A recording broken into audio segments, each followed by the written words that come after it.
यार ही फ़क़ीरनि जो कहिड़ो आज़ार आहे। अॼु बि सुबुह खां केतिरा ई अची तंग करे विया आहिनि। ओचितो हिकु पुराणो फाटल कपिड़ा पातल फ़क़ीर दुकान ते अची पहुतो। फ़क़ीर सेन हणंदे चवणु लॻो, बाबा अलाह जे नाले ते ॿेली कुझु ॾियो, अलाह अव्हां जो भलो कंदो। सलीम थोरो नाराज़ थींदे चवणु लॻो, बाबा हर रोज़ अची तंग थो करीं, यार हाणे माफ़ करे कमु करणु ॾे।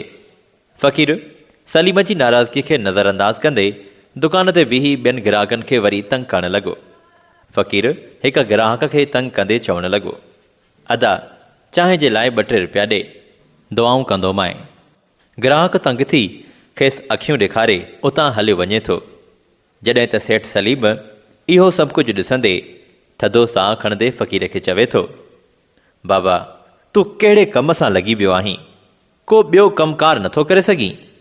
फ़क़ीर नरम लहजे में चवणु लॻो, बाबा जे कमु हुजे हां त ईअं ज़लील छो थियां हां, मूंखे पेट पालण जे लाइ त पिनणो ई थो पवे। बाबा जे कमु नथो करे सघीं त घटि में घटि माण्हुनि खे तंग त करणु छॾे ॾे। फ़क़ीरनि जो इहो बाज़ार में सभिनी सां आज़ार आहे। फ़क़ीर हिकदमि संजीदा थी वञे थो ऐं हथ वारो प्यालो खणी ज़ोर सां हेठि फिटी कंदे चवे थो, तूं छा थो सम्झी त मां ख़ुशीअ सां थो पिना? रोज़ ज़िलत थी मिले, माण्हू धिका था ॾियनि, दड़का था मिलनि। हीउ मुल्क त अमीरनि जे लाइ आहे, असां जहिड़नि लाइ त रुगो तकलीफ़ूं ई तकलीफ़ूं आहिनि। फ़क़ीर कावड़ में भरिसां वेही रहे थो, पर संदसि चहिरे ते मायूसी ऐं बेवसी वाज़ियो आहे। सलीम थोरी देरि लाइ ख़ामोश थी वञे थो ऐं पोइ हिकु थधो साहु खणंदे ॻाल्हाईंदे चवेसि थो, बाबा हिन दुनिया में हर कंहिंखे का न का तकलीफ़ आहे, पर उनखे ख़तमु करण जे लाइ कोशिशि करणी पवे थी। आउं तोखे कमु ॾियण जे लाइ तयारु आहियां, छा तूं करणु चाहींदे?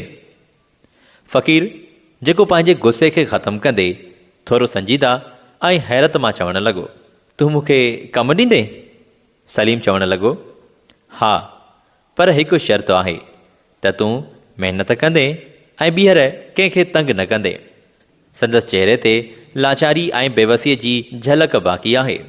फ़क़ीर थोरो सोचींदे सलीम सां मुख़ातिब थींदे चवे थो, बाबा शायदि मुंहिंजो नसीब ई इहो प्यालो हुयो, पर जेकॾहिं तूं महिनत जो मौक़ो ॾे त आउं कोशिशि ज़रूरु कंदुसि।